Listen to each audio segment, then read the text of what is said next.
So we were discussing about neural network learning rules. Last time we discussed about the general learning rule and the perceptron learning rule. Next we are discussing about delta learning rule. So delta learning rule is also a type of supervised learning and is applicable for the continuous activation function. ठीक है जी. तो perceptron learning rule पढ़ा था, वो भी supervise learning ही थी, लेकिन वो क्या था, डिस्क्रीट एक्टिवेशन फंक्शन बेस्ड था. ये डेल्टा जो लर्निंग रूल है वो कंटिन्यूस एक्टिवेशन फंक्शन, इस यानी कि इसके अंदर जो वैल्यूज जो होंगी वो क्या हो सकती हैं, वो डिस्क्रीट वैल्यूज नहीं होंगी, उसके अंदर कोई भी फ्रैक्शनल वैल्यू आ सकती है एज ए रिजल्ट. ठीक है जी. तो द लर्निंग सिग्नल आर जो होता है इस डेल्टा लर्निंग रूल के अंदर, that is defined by R is equal to D I, that is the desired response, minus f of witx. ये फंक्शन ऑफ w यानी कि आपका वेट और x इज द इनपुट, यानी कि जो आपका जो कंप्यूटेड रिजल्ट है वो है ये. ठीक है जी. यानी कि डिजायर्ड रेस्पॉन्स माइनस आपका actual response, and that is multiplied by the derivative of your actual response. तो ये क्या आपका लर्निंग सिग्नल का फॉर्मूला है, फंक्शन है, जिसके थ्रू आप क्या करते हो, कंप्यूट करते हो चेंज इन वेट. तो इसके अंदर जो लर्निंग सिग्नल है, जो लर्निंग है, that is derived by the gradient vector calculation. वो ग्रेडियंट वेक्टर क्या होता है आपका, ई होता है. ठीक है जी. तो ई क्या है आपका, ई जो कंप्यूट करते हैं हम वो होता है आपका 1/2 into D I minus F of W I T x. यानी कि जो आपका लर्निंग सिग्नल है उसका जो डेरिवेटिव हटा के हम उसको क्या करते हैं, डिवाइड बाय 2 एंड उसका स्क्वायर. ठीक है. ये होता है आपका एरर वेक्टर. ठीक है जी. और जब हम इसको ग्रेडियंट वेक्टर में कन्वर्ट करते हैं तो ग्रेडियंट वेक्टर ई किसके इक्विवेलेंट होता है, negative of D I minus F of W I T X into derivative of W I T x, यानी कि आपका एक्चुअल आउटपुट का डेरिवेटिव, और उसको हम मल्टीप्लाई कर देते हैं इनपुट के साथ. ठीक है जी. तो आपको क्या आ जाएगा, वो ग्रेडियंट वेक्टर आ जाएगा आपका. ठीक है जी. यानी कि जो आपका लर्निंग सिग्नल आ रहा है उसका नेगेटिव को मल्टीप्लाई कर देते हैं हम विद इनपुट एक्स, तो आपका ग्रेडियंट वेक्टर आ जाएगा. ठीक है जी. और जो नीचे दिखाया है rho E divide by rho W I J, ये फॉर सिंगल न्यूरॉन होता है, that is minus D I minus function of W I T X and derivative of W I T X into X J. X J का मतलब क्या है, वो एक single neuron के लिए. ठीक है. तो इसके अंदर जो चेंज इन वेट जो आएगा, वो चेंज इन वेट क्या होगा, वो चेंज इन वेट हमने बताया कि जो आपका जो भी लर्निंग जो होगी इसके अंदर वो किसका होगा, वो derived by the error gradient, जो ग्रेडियंट वेक्टर है इसके द्वारा हम कैलकुलेट करते हैं. तो यानी कि इसके अंदर क्या आएगा, जो चेंज इन वेट होगा वो delta W I is equal to minus mu, mu is your learning constant. ठीक है जी. And multiplied by gradient vector, यानी कि सिंपली जो हमने जो ग्रेडियंट वेक्टर जो कैलकुलेट किया उसको माइनस, तो न्यू से हम क्या कर देते हैं, उसको मल्टीप्लाई कर देते हैं. ठीक है जी. तो क्या हो जाएगा, वो पॉजिटिव बन जाएगा क्योंकि माइनस ऑलरेडी वैल्यू थी ग्रेडियंट वेक्टर की, और माइनस न्यू से हमने उसको मल्टीप्लाई कर दिया. तो डेल्टा चेंज इन वेट जो आएगा वो क्या आएगा आपका, new into D I that is desired response minus actual response, and that is multiplied by the derivative of your actual response. और उसको हम मल्टीप्लाई करेंगे किसके साथ, x के साथ, क्योंकि जो चेंज इन वेट क्या होता है, learning constant multiplied by r multiplied by input x. तो यहाँ पे r की वैल्यू हमने पुट कर दी, बाकी सारी चीजें वो सेम है. ठीक है जी. तो दूसरा है डेल्टा डब्ल्यू आई जे. ये जो ऊपर वाला डेल्टा डब्ल्यू आई, ये होल जो कंप्लीट जो नेटवर्क का जो चेंज इन वेट होगा वो डिफाइंड है. अब इसके अंदर अगर हम सिंगल न्यूरॉन का निकालते हैं तो वहां पे क्या आएगा, वो डेल्टा डब्ल्यू आई जे, यानी कि सिंगल जो वेट एडजस्टमेंट होगा इसके अंदर वो क्या होगा आपका new into D I minus F of W I T x multiplied by derivative of आपका एक्चुअल जो रेस्पॉन्स है वो, यानी कि डब्ल्यू आई टी एक्स, और उसको हम मल्टीप्लाई कर देंगे बाय द सिंगल नोड जो वैल्यू होती है, जो इनपुट वैल्यू होती है, यानी कि जो पर्टिकुलर नोड की हम कंप्यूट कर रहे हैं वेट, उस नोड की जो इनपुट होगी वो, यानी कि एक्स जे, किसी भी जे नोड की अगर हम निकालने लग रहे हैं यहाँ पे वेट एडजस्टमेंट, तो उसकी सिर्फ उसी की जो इनपुट है उसी को हम लेंगे, कंसिडर करेंगे, तभी वो उसी सिंगल न्यूरॉन की क्या आएगी, आपकी चेंज इन वेट आएगा।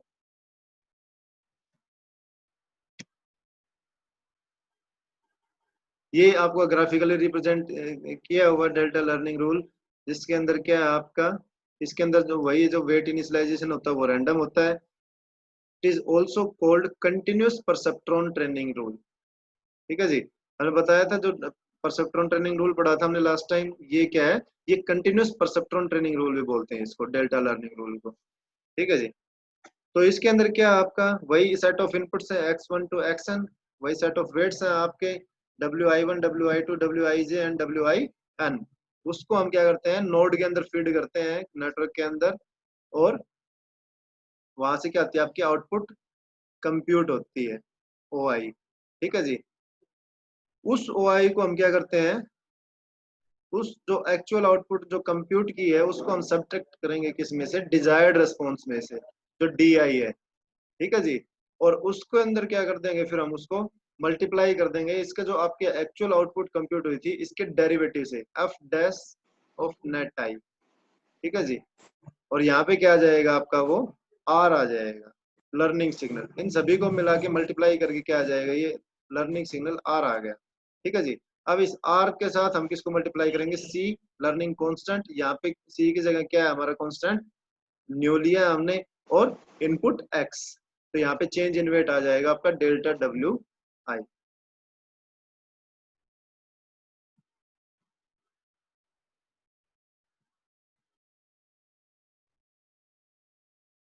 ये इसके अंदर क्या दिखाया है कि जो डेल्टा डब्ल्यू है वो at the next time interval क्या होगा, ये वो दिखाया कि W is equal to W plus delta W, यानी कि जो एट टाइम टी जो भी वेट होगा उसके अंदर हम क्या ऐड करेंगे, चेंज इन वेट ऐड करेंगे, तो वो टाइम वो क्या आ जाएगा, weight at time T plus one. ठीक है जी, तो वही इसको बताया है ये। नेक्स्ट है विड्रो होफ लर्निंग रूल। अब विड्रो होफ लर्निंग रूल क्या आता है, ये withdraw sir data learning rule का कोई एग्जांपल नहीं है क्या? एग्जाम्पल क्या होता है भाई, कोई शॉर्ट एग्जाम्पल नहीं, ये एग्जांपल है? लर्निंग रूल्स हैं जिसके अंदर हमें जो चेंज इन वेट होता है वो कंप्यूट करना होता है। ठीक है, उन रूल्स के बेसिस के तो ऊपर हम सर क्या करते ऐसे तो हैं, कुछ समझ में वेट नहीं आ रहा। चेंज को कंप्यूट करते हैं, जिससे हमें नेटवर्क के अंदर पता चलता है कि कितना इस पर्टिकुलर नेटवर्क ने लर्न किया है। ठीक है जी, ये चीज होती है इसके अंदर। सर कितने रूल हैं? There are 5 to 6 learning rules are there. Sir तो हर रूल डिफाइन होते हैं पहले से? हाँ जी, हर रूल का जो लर्निंग रेट है वो डिफाइंड है, जो लर्निंग सिग्नल आर है वो डिफाइंड है आपका। ठीक है जी, उसका चेंज इन वेट होगा वो भी डिफाइंड है, किस तरह से कंप्यूट होगा। ये मैथमेटिकल, जैसे आप मैथमेटिक्स के अंदर थ्योरम्स पढ़ते थे जो प्री डिफाइंड होती थी, वैसे ही थ्योरम्स होती हैं। ठीक है जी, लाइक बेस थ्योरम हाँ जी, ये क्या होते हैं, ये एक्सेट्रा। लर्निंग थ्योरम्स हैं, लर्निंग रूल्स हैं, इनको रूल बोल दो चाहे थ्योरम बोल दो, जो क्या करते हैं, जो डिफाइन करते हैं किसी भी नेटवर्क के अंदर लर्निंग किस तरीके से होती है, किस किस तरीके से हो सकती है। ठीक है जी, वो चीज है। तो ये विड्रो ऑफ लर्निंग रूल है, ये 1962 के अंदर विड्रो ने दिया था। इसके ये भी एक सुपरवाइज लर्निंग रूल होता है। ठीक है जी, लेकिन ये क्या होता है, independent of activation function of the neuron होता है, यानी कि इसके अंदर जो एक्टिवेशन फंक्शन है उसका कोई रोल नहीं होता। इसके अंदर क्या होता है, it minimises the squared error between the desired output value and the neuron active value, यानी कि जो डिजायर्ड रेस्पॉन्स है और जो आपका कंप्यूटेड रेस्पॉन्स है उसके बीच में जो स्क्वेयर्ड एरर जो होता है, जो एरर को मिनिमाइज करने के लिए यूज होता है विड्रो ऑफ लर्निंग। समटाइम्स इसको least mean square learning rule भी बोलते हैं, LMS लर्निंग रूल। ठीक है जी। इसके अंदर जो लर्निंग सिग्नल आ रहा है वो किसके इक्विवेलेंट होता है, R is equal to DI minus WITX। यानी कि यहाँ पे जो function of delta learning rule के अंदर फंक्शन ऑफ WITX था, जो आपका कंप्यूटेड रिजल्ट था, वो उसका ही ये एक स्पेशल केस है। डेल्टा लर्निंग रूल का स्पेशल केस है विड्रो ऑफ लर्निंग रूल। इसके अंदर जो लर्निंग सिग्नल होता है वो क्या होता है, R is equal to DI minus WITX। ठीक है जी। तो इसके अंदर डेल्टा W क्या आएगा, वही CRX के अंदर पुट कर दो, R की value C multiplied by DI minus WITX into X। ठीक है जी। और W फॉर सिंगल नोड अगर आपको निकालना है तो delta WIJ is equal to C into DI minus WITX into XJ। यानी कि सिंगल नोड के लिए निकालेंगे तो इनपुट हम एक ही लेंगे, जिस नोड की कंप्यूट कर रहे हैं उसी नोड की इनपुट लेंगे। और नहीं तो अगर पूरे नेटवर्क के ले रहे हैं तो पूरा X वेक्टर लेंगे इनपुट वेक्टर को, यानी कि उसके अंदर कंप्लीट जो इनपुट होगी नेटवर्क की वो सारी कंसिडर करेंगे। ठीक है जी। तो ये एक स्पेशल केस होता है आपका डेल्टा लर्निंग रूल का, जिसके अंदर क्या होता है, आपका f ऑफ WITX जो होता था आपका डेल्टा लर्निंग रूल के अंदर, वो किसके इक्विवेलेंट है, इसके अंदर WITX के होता है सर। यानी कि उसका जो फंक्शनल जो वैल्यू जो कंप्यूट करते हैं उसके अंदर वो नहीं आएगी। इसके अंदर डायरेक्ट जो वेट जो है उसका और उसका प्रोडक्ट किसके साथ, आपके इनपुट के साथ। तो that is your computed result.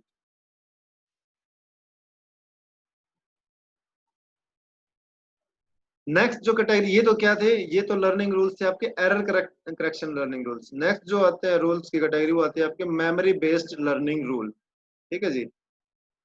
जिसके अंदर क्या होती है, एक मेमोरी होती है जिसके अंदर पास्ट एक्सपीरियंसेस के बेसिस के ऊपर क्या होता है, लर्निंग उत्पन्न होती है। ठीक है जी। तो मेमोरी बेस्ड लर्निंग रूल्स के अंदर क्या होती है, all of the past experiences are explicitly stored in a large memory of correctly classified input output examples। यानी कि इसके अंदर जितने भी प्रीवियस एग्जांपल्स होते हैं, एक्सपीरियंसेस होते हैं, जो भी प्रीवियसली जितने भी प्रॉब्लम सोल्व किए हैं नेटवर्क ने, वो सारी की सारी क्या होती हैं, स्टोर होती चली जाती है आपके नेटवर्क के मेमोरी के अंदर। ठीक है जी। In form of classified input and output examples, यानी कि in the pair of XI and DI। ठीक है जी। यानी कि इनपुट और डिजायर्ड रेस्पॉन्स के पेयर के फॉर्म में हम क्या कर देते हैं, जितने भी पास्ट एक्सपीरियंसेस होते हैं वो स्टोर होते चले जाते हैं। ठीक है जी। ताकि जब भी कोई नई प्रॉब्लम आए तो उसके जो प्रीवियस एक्सपीरियंसेस है उनके बेसिस के ऊपर वो क्या करे, रिजल्ट्स कंप्यूट करे। इसके अंदर XI आपका वही इनपुट वेक्टर है एंड DI आपका क्या है, डिजायर्ड रेस्पॉन्स। ठीक है जी। स्पेसिफिकली इसको क्लासिफिकेशन प्रॉब्लम्स के लिए यूज करते हैं, जिसके अंदर when classification of a test vector X test, ये कोई भी एक एग्जांपल है X टेस्ट, कोई भी एक चीज को क्लासिफाई करना है हमें, कोई भी पैटर्न को क्लासिफाई करना है। ठीक है जी। तो जो एल्गोरिथम होती है वो क्या करती है, वो प्रीवियस जो भी इंफॉर्मेशन है उसके पास, पास्ट एक्सपीरियंसेस उसके पास जितने भी, वो सारी इंफॉर्मेशन को एनालाइज करती है रिट्रीव करके। पहले उस इंफॉर्मेशन को एक्सेस करेगी, उसको एनालाइज करेगी कि भाई ये इंफॉर्मेशन इस प्रॉब्लम के लिए किस तरीके से एप्लीकेबल हो सकती है, और अपने आप को क्या करेगी, ट्रेन करेगी। ठीक है जी। और फिर क्या करती है, जो ट्रेन किस हिसाब से करेगी, जो जो कंटेंट, जो प्रीवियस कंटेंट तो बहुत सारा हो सकता है, जो उस पर्टिकुलर प्रॉब्लम से रिलेटेड, जो एक्स टेस्ट जो एग्जांपल ले रहे हैं हम, कि एक्स टेस्ट कोई भी एक पैटर्न है, उससे रिलेटेड जो भी डेटा होगा उसको एनालाइज करके और फिर क्या करेगी, वो उस प्रॉब्लम को क्लासिफाई करेगी या उस पैटर्न को आइडेंटिफाई करने का में हेल्प करेगी, सॉल्यूशन फाइंड आउट करने में हेल्प करेगी। तो उस चीज को हम बोलते हैं local neighbourhood of X test. यानी कि जो सैंपल टेस्ट आप ले रहे हो, जिस प्रॉब्लम, जो सैंपल प्रॉब्लम आप ले रहे हो, उससे जो रिलेटेड, लोकल नेबरहुड का मतलब क्या है कि उससे जो रिलेटेड है वो चीजें, वो डेटा, वो इंफॉर्मेशन जो प्रीवियसली स्टोर्ड है नेटवर्क के अंदर, उस इंफॉर्मेशन को एक्सेस करके और फिर वो क्या करेगा, उसको सॉल्यूशन फाइंड आउट। इसके अंदर दो एसेंशियल ग्रेडियंट्स होते हैं आपके मेमोरी बेस्ड लर्निंग के अंदर। एक तो क्या होता है, criteria use for defining local neighbour. अब जो आप कोई भी प्रॉब्लम सोल्व कर रहे हो उसके लिए लोकल नेबर, यानी कि उससे जो रिलेटेड कंटेंट है उसके लिए क्राइटेरिया डिफाइन करना पड़ेगा आपको। इस क्राइटेरिया के बेसिस के ऊपर क्या करेगा, वो पास्ट एक्सपीरियंसेस को उठाएगा, एनालाइज करेगा। दूसरा क्या है, learning rule apply to the training examples in local neighbourhood of X test. यानी कि जो प्रॉब्लम है, जो भी प्रॉब्लम जिसका आपको सॉल्यूशन फाइंड आउट करना है, उसके जो लोकल नेबरहुड है, उस लोकल नेबरहुड, यानी कि लोकल नेबरहुड क्या बताया, जो उससे रिलेटेड जो कंटेंट है, जो उससे रिलेटेड जो पास्ट एक्सपीरियंसेस है, उनको यूज करके और वो क्या करेगा, नेटवर्क को ट्रेन करेगा। जो लर्निंग होगी, वो जो उससे रिलेटेड कंटेंट होगा उससे लर्निंग हैपन होगी इसके अंदर। तो इसके अंदर क्या होता है, एक नियरेस्ट नेबर रूल होता है। ठीक है जी। नियरेस्ट नेबर रूल क्या कहता है, इसके अंदर एक वेक्टर होता है एक्स एन, जिसकी वैल्यूज क्या होती है x1 x2 xn तक चलती है। तो ये जो एक वेक्टर बता दिया x, ये वेक्टर क्या है, इसका नियरेस्ट नेबर है, इसका x टेक्स्ट का। कब, इफ मिनिमम ऑफ d, यानी कि minimum of desired response xi x test is equal to d xn x test. यानी कि xn क्या है, x टेक्स्ट की क्लास है, यानी कि पहले जो प्रॉब्लम है उसकी क्लास डिफाइन करेंगे हम। ठीक है जी। और उस क्लास के बेसिस के ऊपर हम क्या करेंगे, फिर जितने भी आपके पास ये जो एक वेक्टर के अंदर वैल्यूज हैं, आपके जितने भी आपके पास्ट एक्सपीरियंसेस हैं, उन सबको वन बाय वन क्या करेंगे, हम एनालाइज करेंगे, जो इसकी क्लास के साथ मैच करेंगे, जो एक्स टेक्स्ट की क्लास के साथ जो मैच करेगा, उसको जो ज्यादा से ज्यादा उससे रिलेटेड होगा। मिनिमम का मतलब क्या है कि जो हाईली रिलेटेड है उसके साथ, उन पैटर्न्स को हम क्या कर लेंगे, उस इंफॉर्मेशन को हम क्या कर लेंगे, हम एक्सेस कर लेंगे, जो उन पास्ट एक्सपीरियंसेस को, और उसके बेसिस पे हम क्या करेंगे, नेटवर्क को ट्रेन करेंगे। अब इसके अंदर एक और आता है, पहले तो इसी का है, तो नियरेस्ट नेबर रूल होता है, वो कवर एंड हार्ट ने 1967 के अंदर दिया था। इसके अंदर क्या है, आपका इनपुट और डिजायर्ड रेस्पॉन्स क्या है, पेयर्स हैं, जो इंडिपेंडेंट और आइडेंटिकली डिस्ट्रीब्यूटेड होते हैं। ठीक है जी। जो इंडिपेंडेंट होते हैं लेकिन क्या होते हैं, आइडेंटिकली डिस्ट्रीब्यूटेड होते हैं, यानी कि आइडेंटिकल, जो इनपुट और जो डिजायर्ड रेस्पॉन्स है वो आइडेंटिकल होते हैं। ठीक है जी। According to the joint PDF of the example X and D, यानी कि इनपुट और डिजायर्ड रेस्पॉन्स दोनों क्या होते हैं, वो रिलेटेड आइडेंटिकल होते हैं, लेकिन एक दूसरे पे डिपेंडेंट नहीं होते, वो इंडिपेंडेंट होते हैं। ठीक है जी। इसके अंदर जो सैंपल साइज होता है n, वो इनफाइनाइटली लार्ज होता है, क्योंकि पास्ट एक्सपीरियंसेस जितने भी थे वो सारे के सारे इसके अंदर क्या होते हैं, स्टोर्ड होते हैं। तो n is a very large number of quantity of the past experiences. ठीक है जी। दूसरा क्या है, works well if no feature और क्लास नॉइज। अगर जो पर्टिकुलर सैंपल प्रॉब्लम है उसकी कोई फीचर आपके पास नहीं है, कोई क्लास डिफाइंड नहीं है, तो भी ये जो एल्गोरिथम है ये क्या करती है, इफेक्टिवली काम करती है। ठीक है जी। As number of training cases grows, जितने नंबर ऑफ ट्रेनिंग केसेस बढ़ते जाएंगे, the error rate of nearest neighbour is at most 2 times the Bayes optimal rate. जो बेस थ्योरम आपने पढ़ी है, उसका जो ऑप्टिमल रेट है उसकी 2 times होती है, अगर ये क्या है, जितने केसेस ग्रो होते जाएंगे आपके ट्रेनिंग के। दूसरा क्या है, half of the classification information. जो क्लासिफिकेशन इंफॉर्मेशन जो होती है, अब यानी कि वो इंफॉर्मेशन जिसके बेसिस के ऊपर आप क्लासिफिकेशन करेंगे, आप प्रॉब्लम के लिए पैटर्न्स को आइडेंटिफाई करेंगे हम, उसके लिए जो रिलेटेड इंफॉर्मेशन होती है, उसकी जो हाफ इंफॉर्मेशन है, यानी 50% ऑफ इंफॉर्मेशन होती है, वो कहाँ पे होती है, वो आपके जो नियरेस्ट नेबर जो होते हैं, उस नियरेस्ट नेबर के अंदर ही होती है, क्योंकि वो रिलेटेड नियरेस्ट नेबर कौन से हैं, जिस जो रिलेटेड इंफॉर्मेशन को होल्ड कर रहे हैं। ठीक है जी। तो वो हम पहले ही आइडेंटिफाई कर चुके हैं, तो उसके 50% जो इंफॉर्मेशन है वो उसी के अंदर मिलेगी वो, और बाकी अदर सोर्सेज के अंदर मिल जाएगी। लेकिन चांसेस क्या होते हैं, प्रोबेबिलिटी की जो नियरेस्ट नेबर के थ्रू ही जो सोल्यूशन क्या हो सकता है, most probable chances of finding the solution of the problem by using the nearest neighbours. इसके अंदर एक और आता है के नियरेस्ट नेबर रूल, के एन एन। ये एक वेरिएंट ही है आपका नियरेस्ट नेबर रूल का। इसके अंदर क्या करते हैं हम, कि हम आइडेंटिफाई करते हैं के क्लासिफाइड पैटर्न्स, के नंबर ऑफ पैटर्न्स को हम आइडेंटिफाई करते हैं, जो क्या होते हैं, आपकी प्रॉब्लम जो है, जो एक्स टेस्ट आपने प्रॉब्लम ले रखी है, उससे नियरेस्ट जो पैटर्न्स लाई करते हैं, जो लाई करते हैं उसके नियरेस्ट, उन पैटर्न्स को हम क्या करते हैं, आइडेंटिफाई करते हैं। और फिर क्या करते हैं हम, उन जो आपकी जो प्रॉब्लम है उसको एक क्लास असाइन करते हैं। ठीक है जी। जो क्या है, that is most frequently represented in the K nearest neighbours to X test.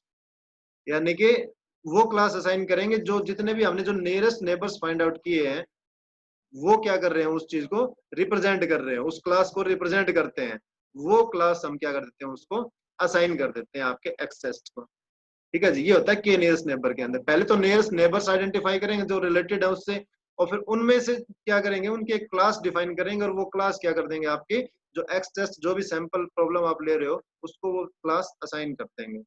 ठीक है जी, तो पैटर्न क्या हो जाएगा, आपका आइडेंटिफिकेशन हो जाएगा। देखो अब इसके अंदर क्या होता है, के नन के अंदर सबसे पहले find the K nearest neighbours of an object. कोई भी एक ऑब्जेक्ट ले रहे हो आप, ये मान लो इस डायग्राम के अंदर से दिखा है क्यू ऑब्जेक्ट ले लिया ये, ठीक है जी, और इसके साथ बहुत सारे ऑब्जेक्ट्स हैं, तो इसके नियरेस्ट नेबर्स हैं वो फाइंड आउट करेंगे हम। ठीक है जी, दूसरा क्या है, radial basis function network is a memory based classifier. जो रेडियल बेसिस फंक्शन नेटवर्क होता है वो मेमोरी बेस्ड क्लासिफायर होता है, और वो किस तरह से काम करता है, देखो जो के नियरेस्ट नेबर्स की बात कर रहे हैं इसके अंदर क्या होता है, data are represented as high dimensional vectors. High dimensional vectors की फॉर्म में डाटा को हम रिप्रेजेंट करते हैं। तो इसके अंदर जो के नियरेस्ट नेबर है इसको क्या क्या चीजें चाहिए, एक तो डिस्टेंस मैट्रिक, जो आपका ऑब्जेक्ट है वो उससे अदर ऑब्जेक्ट्स की डिस्टेंस क्या है, वो डिस्टेंस कंप्यूट करेंगे हम। दूसरा क्या, चॉइस ऑफ के, जो के नियरेस्ट नेबर की बात कर रहे हैं, यानी कि जो ऑब्जेक्ट है वो हमें आइडेंटिफाई करना पड़ेगा, और उस ऑब्जेक्ट से रिलेटेड जो नियरेस्ट नेबर आइडेंटिफाई करने हमें, के नंबर ऑफ नियरेस्ट नेबर्स वो चूज करेंगे हम। ऑप्टिमल जो नियरेस्ट नेबर होंगे वो जो रिलेटेड मोस्ट रिलेटेड होंगे आपके प्रॉब्लम से, आपके एक्सेस से। ठीक है जी, फिर क्या होगा, potential choice of element waiting in the vectors. ठीक है जी, यानी कि ये जो चॉइस ऑफ के होगी, जो के नियरेस्ट नेबर्स हमें फाइंड आउट करने, वो कौन से होंगे, वो एलिमेंट्स होंगे जो क्या होंगे, जो हाईली पोटेंशियली, मतलब क्या, जो हाईली रिलेटेड है आपके वेट फॉर्म के अंदर। जो आपका वेट मैट्रिक्स होती है, आपकी जो वेट एडजस्टमेंट होती है, उस वेट के अकॉर्डिंग, जो कनेक्शन वेट जो होता है उसके अकॉर्डिंग हम क्या करेंगे, उनको आइडेंटिफाई करेंगे, और जो नियरेस्ट जो होंगे उनको हम क्या कर लेंगे, एज ए नेबर्स आइडेंटिफाई कर लेंगे। ठीक है जी, तो एक एग्जांपल लेके चलते हैं, compute distance to each known example. इसके अंदर जितने भी एग्जांपल्स होंगे उनके सभी की क्या करेंगे, हम डिस्टेंस कंप्यूट करेंगे। ठीक है जी, और डिस्टेंस कंप्यूट करने के बाद हम क्या करेंगे, choose class of most popular. जो उसके अंदर जो मोस्ट पॉपुलर होगा, जो मोस्ट पॉपुलर का मतलब क्या है, जो मोस्ट रिलेटेड होगा उस प्रॉब्लम से, उसकी क्लास को हम क्या करेंगे, चूज कर लेंगे, आइडेंटिफाई कर लेंगे। ठीक है जी, उसके बाद क्या कर लेंगे, एक नया आइटम आ जाएगा जो वो क्लास डिफाइन किया हमने। जैसे आप इस एग्जांपल में देख रहे हैं ब्लैक डॉट है, ठीक है जी, ये पहले नहीं थी, हमने एक नया आइटम ऐड कर दिया उस क्लास के बेसिस के ऊपर, जो क्या था, मोस्ट पॉपुलर था। ठीक है जी, अब हम क्या करेंगे, इस न्यू आइटम से डिस्टेंस कंप्यूट करेंगे जितने भी ऑब्जेक्ट्स हैं आपके उस डायग्राम के अंदर, उन सभी की। ठीक है जी, जैसे कि डायग्राम में दिखाया है, तो सारे के सारे डिस्टेंस कंप्यूट कर लेंगे सभी ऑब्जेक्ट्स की। अब क्या करेंगे, पिक के बेस्ट डिस्टेंसेस, के नंबर ऑफ बेस्ट डिस्टेंसेस है उनको हम क्या कर लेंगे, पिक कर लेंगे, चूज कर लेंगे, सेलेक्ट कर लेंगे। वो कौन सी सेलेक्ट करेंगे, जो नियरेस्ट होंगे। जैसी बात है, जो शॉर्ट डिस्टेंस जो ऑब्जेक्ट्स होंगे, जो सबसे नजदीक होंगे, उसके दीज आर मोस्ट रिलेटेड। ठीक है जी, उसके बाद क्या, assign class to new example. उसके बाद क्या कर देंगे, जो अब देखो इसके अंदर क्या था, ये ब्लैक डॉट थी, और इसके नियरेस्ट नेबर हमने ये 5 नियरेस्ट नेबर आइडेंटिफाई किए। ठीक है जी, 1 2 3 4 और 5। अब इसके अंदर हम क्या करेंगे, अब इसके अंदर मोस्ट रिलेटेड कौन सा, मोस्ट पॉपुलर। जो ये 4 जो ऑब्जेक्ट्स हैं ये क्या है, एक जैसे हैं, और जो बाकी एक ऑब्जेक्ट है वो डिफरेंट कैटेगरी का है। तो जो मोस्ट पॉपुलर कौन सा होगा, ये 4 जो है ये सिमिलर है, तो इनकी क्लास हम क्या कर देंगे, इस न्यू ऑब्जेक्ट को असाइन कर देंगे। यानी कि ये देखो कर दिया, उसका भी वही कलर चेंज कर दिया जो हमने, जो नियरेस्ट नेबर्स के जो मोस्ट पॉपुलर जो ऑब्जेक्ट हमने आइडेंटिफाई, नियरेस्ट नेबर्स आइडेंटिफाई किए थे वो। ठीक है जी, इसी तरह से हम आइडेंटिफाई करते हैं। जैसे कि ये है, मान लो आप एक इमेज सर्च, ये एक क्यूरी इमेज है आपकी जो सेंटर में है ये, कि भाई इससे रिलेटेड हमें क्या करना है, आइडेंटिफाई करने नियरेस्ट नेबर्स ऑब्जेक्ट्स। तो ऐसे क्या करेंगे, image is represented as features. तो कोई भी इमेज होती है उसकी कुछ फीचर्स होती है, उसका कलर हिस्टोग्राम होता है, उसके टेक्सचर मूवमेंट्स होती हैं, उसके साइज होता है, उसके बैकग्राउंड होता है, उसके डेप्थ होती है, उसकी हाइट होती है, वेरियस मेजरमेंट्स होते हैं, तो ये बहुत सारी फीचर्स होती हैं जिस फीचर्स के थ्रू हम क्या करते हैं, इमेज को रिप्रेजेंट करते हैं। ठीक है जी। तो अब क्या करेंगे, उन फीचर्स को यूज करके हम क्या करेंगे, सिमिलरिटी सर्च करेंगे। सिमिलरिटी सर्च यानी कि हमारे पास बहुत सारा डाटाबेस है पास्ट एक्सपीरियंसेस के बेसिस पे, उन सभी के अंदर क्या करेंगे, उन फीचर्स को मैच करवाएंगे, और जिन जिन पिक्चर्स के अंदर वो फीचर्स मैच होंगी, वो 10 मोस्ट सिमिलर इमेजेस को हम क्या कर लेंगे, आइडेंटिफाई कर लेंगे। फॉर एग्जांपल ले रहे हैं हम, 10 ले सकते हैं, 20 ले सकते हैं। ठीक है, तो ये जो क्यूरी इमेज थी, इससे रिलेटेड हमने क्या कर लिया, इमेजेस फाइंड आउट कर ली। जैसे ये है, ये बैकग्राउंड के बेसिस पे हो गई, ये इमेज होगी, ये इमेज होगी। तो जो पैटर्न्स को यूज करके हम क्या करते हैं, नियरेस्ट नेबर्स, जो रिलेटेड जो ऑब्जेक्ट्स होते हैं, उनको हम आइडेंटिफाई करते हैं।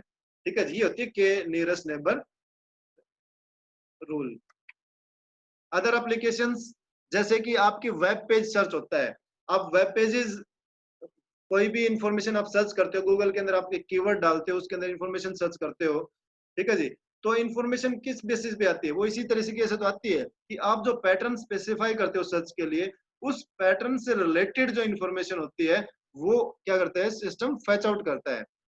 तो मान लो कोई भी वेब पेज सर्च हो रहा है, तो उसके अंदर find 100 most similar pages for a given page. जो भी कोई गिवन पेज है, जो भी क्यूरी है, उससे 100 मोस्ट सिमिलर पेजेस होंगे, उनको हम क्या कर लेंगे, फाइंड कर लेंगे।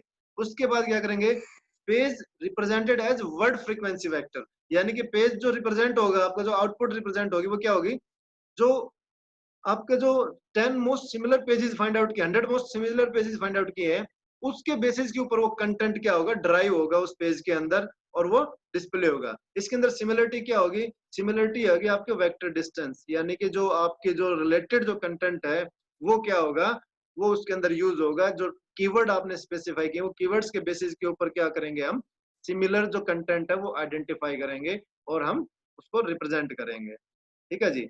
जैसे जीआईएस के अंदर find 5 closest cities of Brisbane, ये हमने लिख दिया, तो ब्रिस्बेन के जो नजदीकी जो सिटीज होंगी, वो क्या होंगी, उसके अंदर रिप्रेजेंट हो जाएंगे। उसके डिस्टेंस, वो कैसे फाइंड आउट करेंगे, उसके डिस्टेंस मेजर करेंगे हम। ब्रिस्बेन से जो सबसे नजदीक जो सिटीज है 5, तो उस डिस्टेंस के बेसिस के ऊपर 5 जो क्लोजेस्ट सिटी होंगी, वो फाइंड आउट कर लेंगे हम। इस तरह से ये होता है आपका के नियरेस्ट नेबर रूल्स, और उसके कुछ एग्जांपल्स। ठीक है जी।